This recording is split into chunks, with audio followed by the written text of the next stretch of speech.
Hello, everybody. Welcome. My name is Jan Barlow, and I'm the founder of Better Job Fit.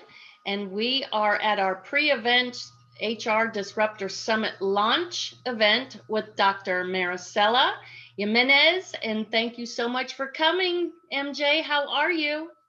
Doing amazing. Thank you, Jan. Well, Hi, good afternoon, everyone. I am excited to share this time together to talk about the post-COVID effects on the future of workforce. And with what we met on LinkedIn originally in 2018 and worked on a project with that you headed up for University of Phoenix. If you could, MJ, share some of your background that's phenomenal with the audience. Yes, thank you. Well, a little bit about myself. Originally born and raised in Mexico, about almost 30 years that I lived in the US, worked, and have gotten my formal education. And what's most significant, about my why am I that want to speak on this topic today is because in 2005, I mentored a young high school girl. And that experience unleashed my understanding and my passion to the haves and the have-nots. So what happens when someone just has a mentor?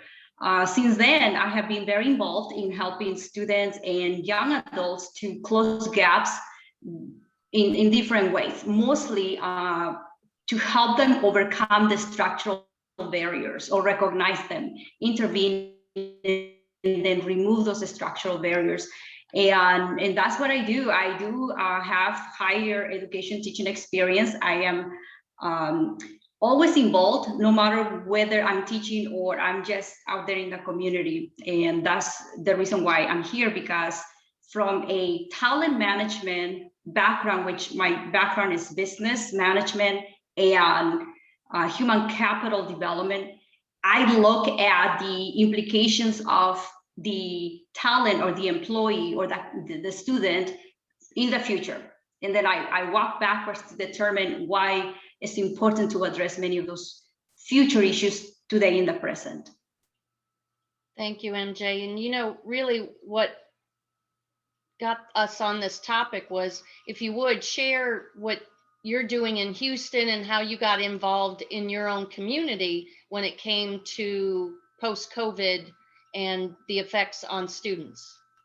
Yeah, so any time I have relocated to a new city, I've lived in multiple states and multiple cities, including Honolulu, Hawaii, where I worked with thousands of students. But when I left Dallas and just arriving to Houston, and then COVID happened, I came across articles that were published by my local newspaper. And what got my attention was that the struggles and then of communities, specific communities.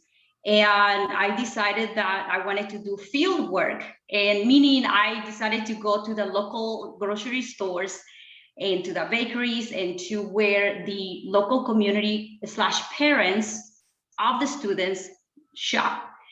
And I ask questions, and I gather what we call in research qualitative content, qualitative research.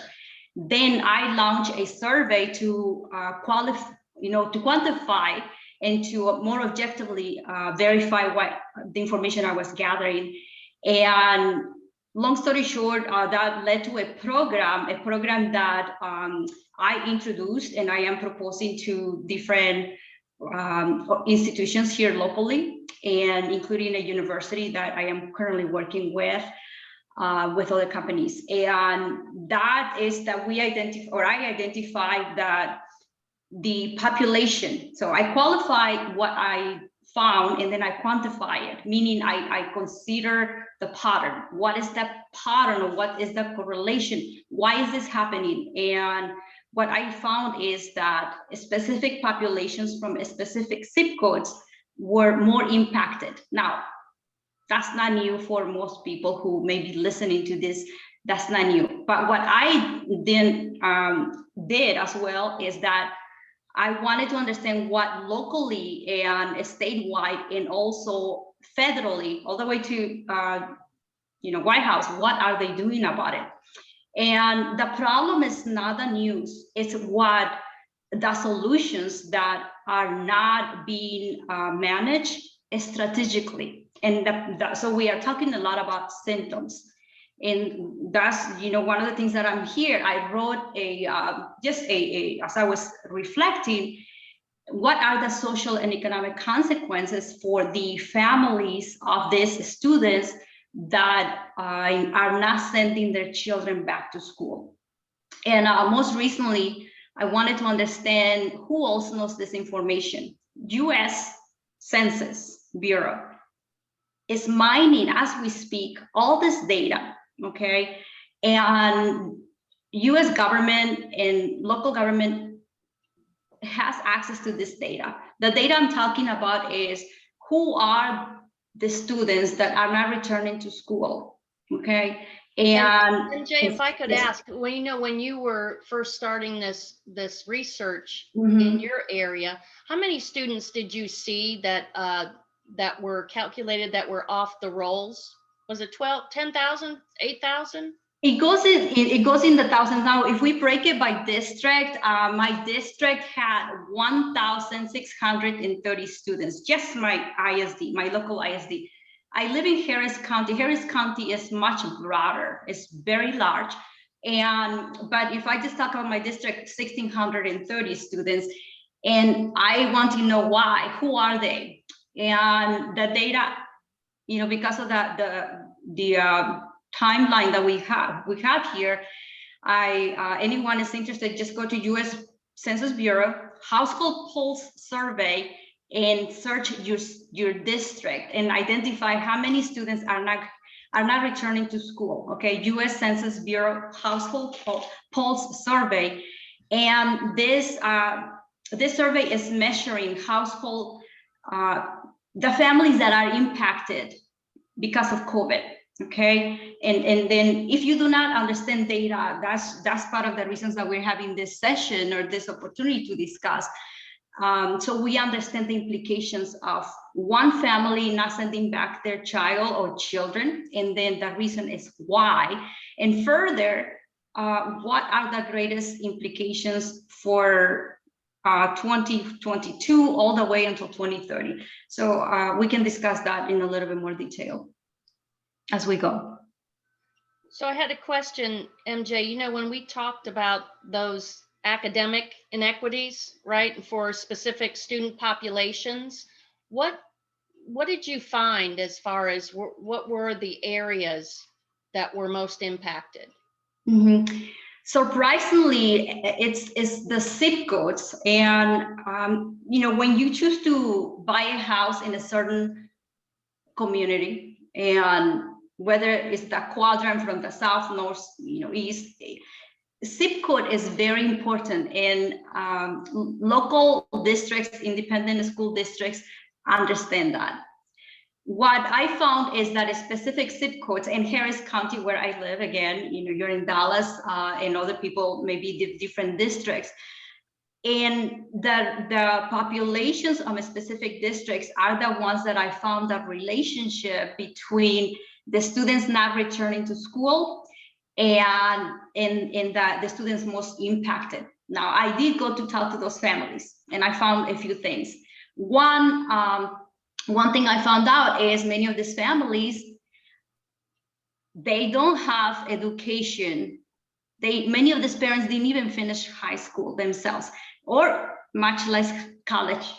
Now, let's keep in mind, teachers, they get paid to teach students because they have gone through a proper professional development training and gotten multiple certifications to understand how to deliver classroom curriculum. Parents, with all due respect, many parents cannot even understand where the frontal lobe is in their children and how child development is so critical in the first stages of their child between 0 to 5 years old, and then 5 to, let's just go K-12, right? And second thing, many of these parents don't have access to Wi-Fi, internet technologies.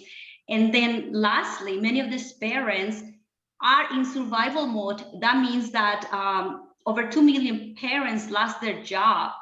To be specific, here in Harris County, 2 million and a half and 82,000. So that's a lot of people. What so happened? that's in Harris County, MJ? Yes, that's just Harris County. So this is public domain. This is data. Okay, I'm not putting down my county, but No, just that's what your experience. I mean, in your area, that's good to know, because when you say 1,000 or 1,200 kids, it really doesn't mean anything until you really start to connect how many of those families or people, those parents are affected. 2 million people are out of jobs. Absolutely. And so let's just, tap a little bit what I said, that the teachers are professionals. They get paid to show up to the classroom, facilitate the curriculum. As a facilitator of curriculum, I understand that you have to really know teaching methodology and student learning behaviors and teaching methods. Many parents, they don't understand any of this high level content. Their children's style to learn something.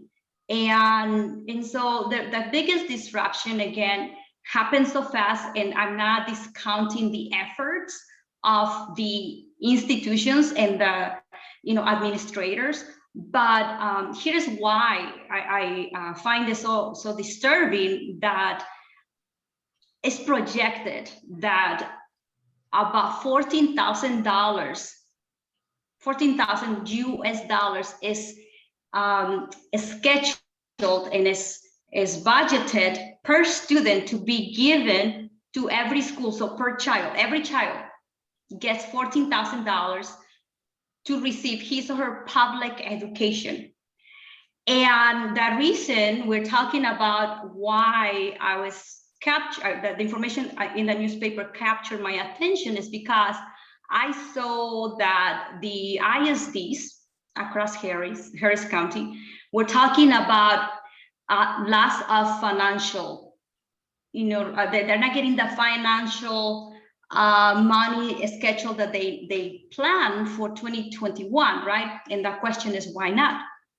Well, if they don't have students coming back, Department of Education agency, in Texas, here in Texas, they say, well, money is contingent according to your total enrollment of students. And so if you report less enrollment, then you're going to get less money. And I understand that there is plenty more to go, but there's a policy called hold harmless.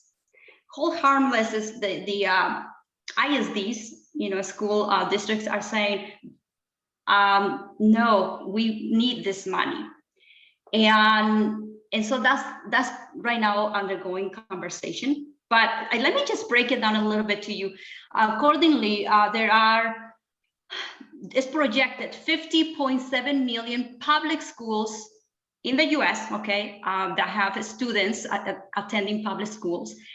They are from pre-K all the way to 12th grade.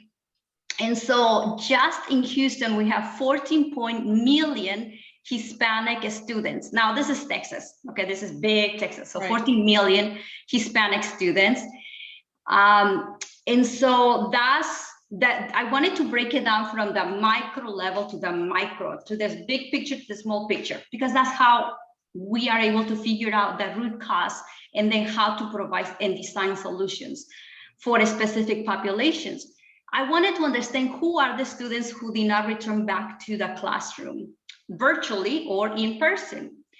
And so much of the data captured here by US Census, it says that nearly 3 million, okay, I'm just going to round it up, of the students, so they receive virtual education, but there were students receiving paper, so paper and pen, because they did not have the ability to use internet or technologies, or the parents found it easier to all style. Let's just do your homework all right. Style. but there are 27,348 unaccounted. The students did not report. Okay, this is just 27. What's that? What was that number again? 27,348. What I'm calling MIA, you know, missing in action. So that's between kindergarten and 12th grade. That's the breakdown of the demographics that is measured. Wow. So now that's just Hispanics. Okay, obviously, I'm not saying that all demographics. This includes every skin color, social demographic. This is the population that really falls in the poverty level. And the poverty level means that many of these parents are not educated, don't have access to the technologies, and they don't have a lot of access to resources. Let me go back to Abraham Maslow's hierarchy of needs, right? Because it's important to know this. That is the big, I mean, that truly is the foundation of everything, is it not? Yes.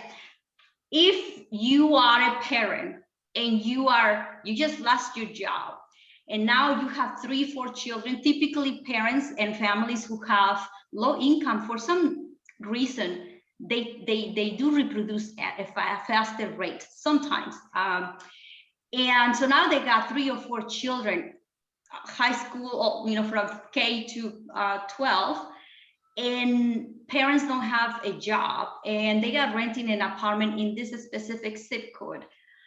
Guess what's going to happen? What's priority? To make sure my kid learns how to complete an assignment that probably says it's an obsolete assignment, or I need to go find a way to feed my kids and put food on the table and pay rent, and you know, everything collapses. So add to that when the parents are without legal status.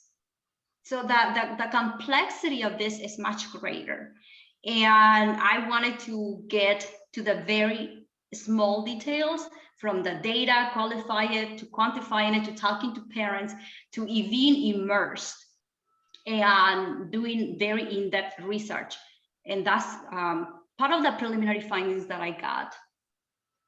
You know, when you and I, MJ, were talking about this, looking at the stats, I know about 12 years ago I was working with the chancellors for the Dallas school districts, and was shocked when our penal system looks at prison population. They estimate or forecast prison populations in the future by looking at the 3rd grade reading level of students. They will look and predict future prison population by looking at 3rd grade reading level. I mean, that right there hit it so hard for me. And then when you shared how many people, you know, how many students were off the grid, and thinking what that's going to do to the future of workforce, right? Yes. Yes. And so talking about workforce, as a recruiter, doing, you know, recruiting for companies, I find it, again, quite disturbing that presently and for the future, not just because of COVID, but moving forward, this pattern already had been in process, but was accelerated because of COVID. Employers are looking for the customized bundle of the employee, the talent that has the experience. Number one, you've done this. I don't need to teach it to you. I'm going to pay you to come and do it. Second, the skills, very customized and specific skills. And third, credentials.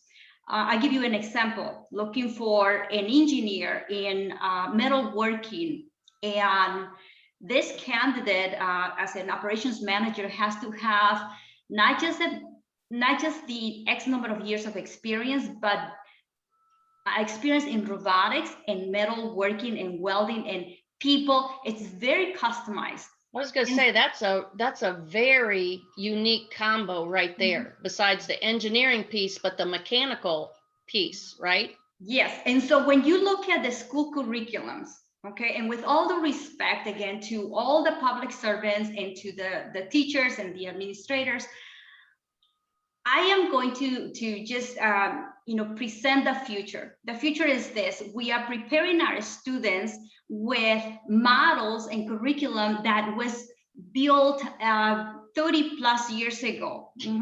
And then we have leaders in our community. It's broken, MJ. Yes, we have leaders in our communities that are designing curriculum for these students that are the force, the workforce of the future. Many of these leaders graduated from high school 30 plus years ago, and they have that framework and the same models that they got when they graduated from even college 20 plus years ago. So I am basically, explaining that let's look at what the employer wants today, tomorrow, 10 years from now, and then design the curriculum that reflects that future.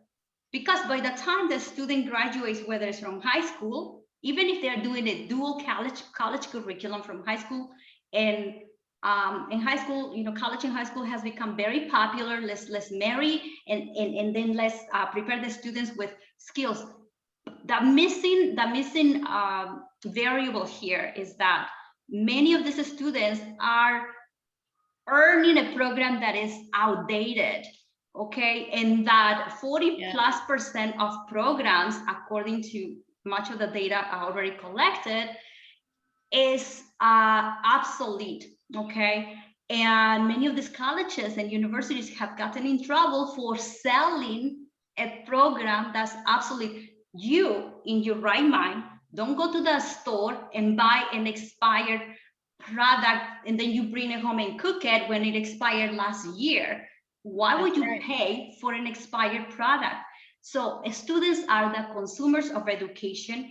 Certainly, government through taxpayers are funding public education. And look, I got my education through public systems, right? So I understand. And I also pay for private education, and I understand it's very expensive.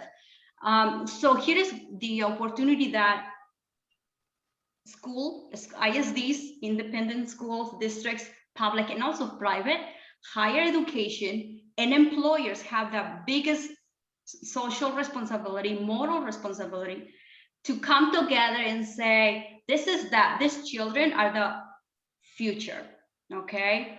And we need to prepare them, and we need to teach them to be cosmopolites, to be citizens of the world, and to have an understanding of not the mindset of an employee, but the mindset of entrepreneurs, the mindset of intrapreneurs, the mindset and mind of creators. It's no longer working with my hands and memorizing information. It's about being creators. And understanding artificial intelligence is working. Right now, I'm producing some work with the impact of artificial intelligence in organizations because of COVID, and investors are pouring their money on artificial intelligence. As I do recruiting for manufacturing companies as well, and the technologies manufacturing companies are implementing is the reason why they say this manager needs to have knowledge on technology, robotics. Well, the students graduating from high school or college spend 4 years learning content that is competency-based, not experiential, not applied learning. And then the employer say, you're not qualified. Then guess what? They go and outsource their work somewhere else because we don't have that local talent. And then we complain that we're getting an influx of migrants. And that's another topic on itself. But we need to cultivate local talent, starting with our local school district, colleges and universities. Otherwise, we are setting up our students and our future, generation to live in poverty. And again, what you and I spoke about back in 2018, this is nothing new. So this has been going on for a while now. But, the first 2 years of what you learn in college is outdated by the second year. So going back to your comment, why would you go to the store and buy product that has an expiration date on it, right? I mean, that's already passed pretty much. So, when we talk about moving forward, we got a question here that came in. When it comes to, let me see if I can read it here. When it comes to the effects of COVID on the future of workforce, what would be the top 2 things that really, as a public or a community, that we need to be aware of? Learn to stop thinking as a linear society. And begin to think of in the future, okay? When I mentioned to teaching our children to be cosmopolites or to have a global mindset, look, even if they're working for a local company, the customer has global expectations. And to look, what I am calling in a part of the program that I designed is, and as we work together, reverse career pathing. Mm-hmm. And so if you look at the reverse career pathing, meaning what's happening in the future, looking at those future trends, walking backwards, just to make it very simple to execute. But the problem in the human resources field and in the business management field is that most people are not trained to think strategically, to break down everything from a qualifiable, quantifiable, and to immerse into the actual experiences of the consumers, to realize what we are producing is not going to provide the benefits for the future. Now, most people don't understand human behavior, which this is one of my strengths, really understanding human behavior, because everything that we do is influenced by our behavior. This is not race, this is not age, this is not education. Behavior is nature, and it's humans, and it's everything in this universe. And that's one of the things that when models and programs are developed in schools or businesses, they look at symptoms. They're not looking at the root cause much in root depth. Cause, right? That's exactly of the behavior. Right. Mm-hmm. Let's see if we have any questions. I know that we had one. Anybody else? Please feel free to text your questions.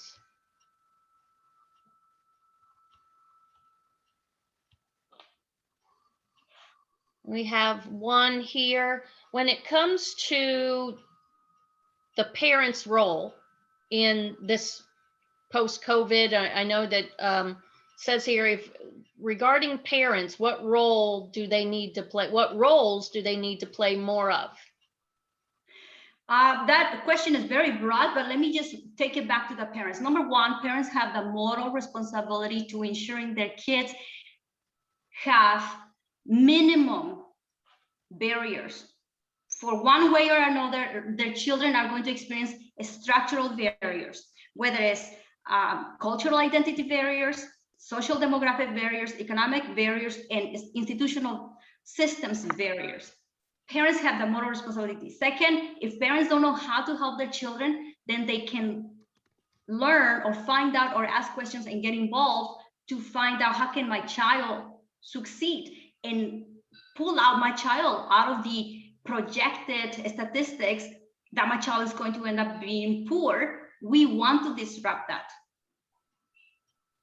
Oh, here we go. So we have Danielle Norris. What suggestion would have for school board members and other local officials that have the ability to put substantial resources to address the issue? Great question. Mm-hmm. And that begins to studying all the existing data that is being mined by U.S. government, and recognizing that this data, not just what it is, and that is a problem, but the developing those more organic solutions, and recognizing that adding more programs and pouring more money is not the solution. We need to go backwards. We need to go back, starting with the parents. So we need to help the parents, because the parents play a tremendous role in the future of their children, okay? Cultivating the parents And then we cultivate the communities, the institutions, the school systems, but begins with understanding what the parents don't have and empowering the parents to speak up and not be afraid, because that's one of the things I discovered. Many parents don't want to talk because they're afraid. Then they are not empowered. Right. That's a great response. Well, my gosh, 30 minutes has gone. I mean, I cannot believe it. What I'm excited though, we're going to continue the conversation June 15th through 17th, and especially with MJ, with your topic, bridging the gap between academia and the workforce. So we're very excited to lead up to your event in June. And again, tickets are on sale, so please, you can access right there with the link inside, but hrdisruptorsummit.com. And also, if you have any questions, please reach out to us. MJ's information, she's also on LinkedIn, as well as myself. But we hope to see you at the summit. But stay tuned. We're going to have lots of more dialogue and conversation leading up to the summit as well. So thank you so much and appreciate your time together. Thank you so much. Thank Bye. you.